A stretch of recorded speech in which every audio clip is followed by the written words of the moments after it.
Vamos lá, vamos ler o último comentário aqui e vamos começar indo pros assuntos, né? Fabrício Derner, acho que é assim que fala, Derner, eu acho que é Derner, deve ser alemão. Vamos ver. É bom lembrar, como dito numa live de vocês, que ele participou, ele está falando do Faustino no caso. No último ano dele competindo, a moto não ia para frente. Após a última corrida da temporada, ele andou com a moto do Eric Granado e, nas palavras do Faustino, era outra moto e mal ele tinha dado 3 voltas, o chefe da equipe mandou ele entrar no box e encerrou o teste. Eu separei esse comentário pelo seguinte: quem mandou uma mensagem para mim hoje foi um cara chamado Diego Quirino. Esse cara, talvez o Pablo lembre dele, ele foi um dos caras que estava com o Diego Faustino lá no começo da carreira do Diego Faustino. Ele foi manager do Diego Faustino. Sim. Ele foi um cara que cuidou da imagem do Diego Faustino, cuidou um pouco da cabeça do Diego Faustino.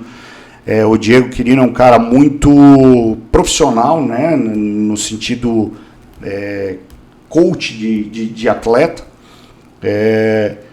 E ele acabou assistindo o Drops que foi retirado do nosso último programa, onde a gente falava da possibilidade do Diego Faustino ir ou não para um campeonato mundial como o MotoGP ou World Superbike.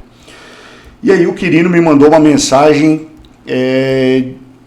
falando algumas coisas, elogiando o nosso trabalho, dizendo que é muito legal o que a gente está fazendo pela Moto Velocidade brasileira, e se colocou à disposição de participar com a gente em um Papo com o Mamute também, ótimo, através de videochamada, para contar as coisas que ele viveu ao lado do Faustino no início da carreira, para falar sobre a formação de um piloto, apesar de hoje ele não estar mais trabalhando com pilotos de moto velocidade, está trabalhando em outras áreas do esporte.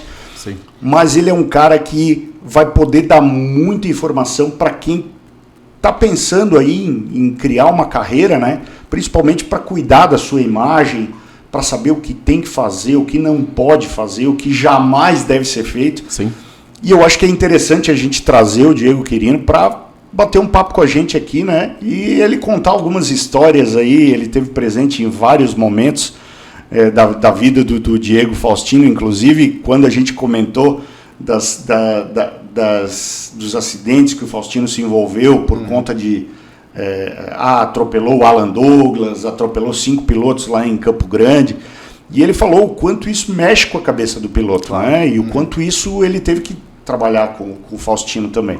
Então o Diego Quirino vai participar com a gente aqui numa outra oportunidade. Agora a gente tem uma agenda aí com Alan Douglas, Bruno Corano, e eu falei que o Quirino vai vir depois participar com a gente.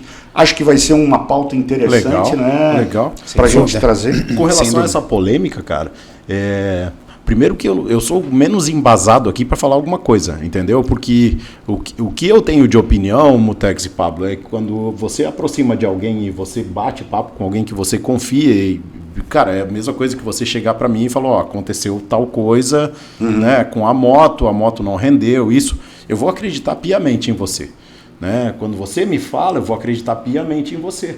Então, eu jamais vou discutir com um cara que tem o know-how daquele, porque é a mesma coisa que vocês discutirem comigo sobre alguma cirurgia plástica, né, cara? Então, e que não seja cirurgião plástico. Sim. Né? Então, eu acredito no que as pessoas me falam. Por outro lado, eu vivendo como piloto, e isso eu não estou falando do caso Faustino, teve algumas situações, cara, que assim, a informação ela entra tanto na tua cabeça, tua suspensão tá isso, tua suspensão tá isso, tua suspensão tá isso, tua suspensão tá isso, tua suspensão tá isso. Cara, que chega uma hora que você acredita naquilo. Não, não sou eu que sou ruim, né? É a suspensão que tá me incomodando. Né? É a suspensão feita pelo melhor preparador de suspensão do país, sim, né? Uma das melhores marcas que existe, é que tá ruim, não sou eu, né? Que estou começando a correr, que era a minha segunda corrida.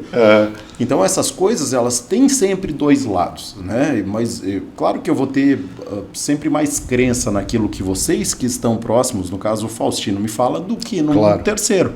Claro. Né? Então, quem tem razão, a gente não sabe exatamente, mas eu acredito talvez que pudesse ter alguma diferença.